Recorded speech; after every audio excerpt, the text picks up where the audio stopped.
ଘରଟିଏ କଲାବେଳେ କ'ଣ କରିବା? ମାଟିର ଖଣ୍ଡିଏ ଅଞ୍ଚଳ ବା ଜାଗା ରଖିବେ।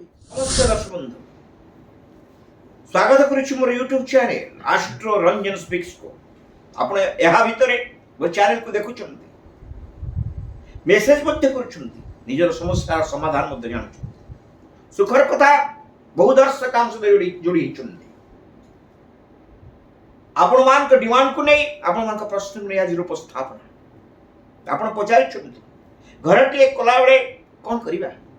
ଦେଖନ୍ତୁ, ଆପଣ ତ ପ୍ଲାନିଂରେ ଘର କରିବେ ବା ଯଦି ମୋତେ ଯୋଗାଯୋଗ କରିବେ, ମୁଁ ଘରର ପ୍ଲାନିଂ ମଧ୍ୟ ପ୍ରଦାନ କରିବି। କିନ୍ତୁ ମନେ ରଖିବେ, ଘର ଯେତେବେଳେ କରନ୍ତୁ ନା କାହିଁକି ମାଟିର ଖଣ୍ଡିଏ ଅଞ୍ଚଳ ବା ଜାଗା ରଖିବେ।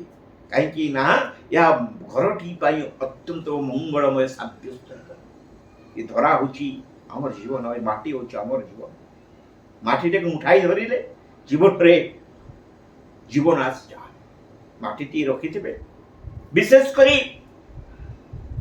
ଘରଟିଏ କଲାବେଳେ ଏ ମାଟିଟି ରଖିଲେ ଏ ଦୁବ ବୁଣି ଦିଅନ୍ତୁ, ସେ ମାଟିରେ ତୁଳସୀ ଗଛଟିଏ ଲଗାନ୍ତୁ, ଦେଖିବେ ନିଶ୍ଚିତ ଭାବରେ ସମସ୍ୟାର ସମାଧାନ ହେଇଯିବ। ବାସ୍ତୁ ସମସ୍ୟା ରହେନି, ମାଟିଟିଏ ରହିବ। ଯାହା ଦୋଷ ଥାଏ ତା ତ ପ୍ରତିକାର କରିବା, କିନ୍ତୁ ପ୍ରଥମ ଘରଟିଏ କଲାବେଳେ ମାଟିର ଜାଗାଟିଏ ଛାଡ଼ନ୍ତୁ ନା, ଦେଖିବେ ଏହା ମଙ୍ଗଳପ୍ରଦ ହେବ।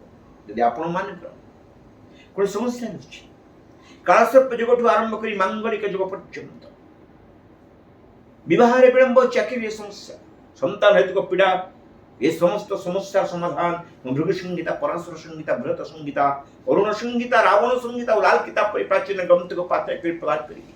ଯୋଗାଯୋଗ ନମ୍ବର 9338885550 ଆଜି ପାଇଁ ରହୁଛି।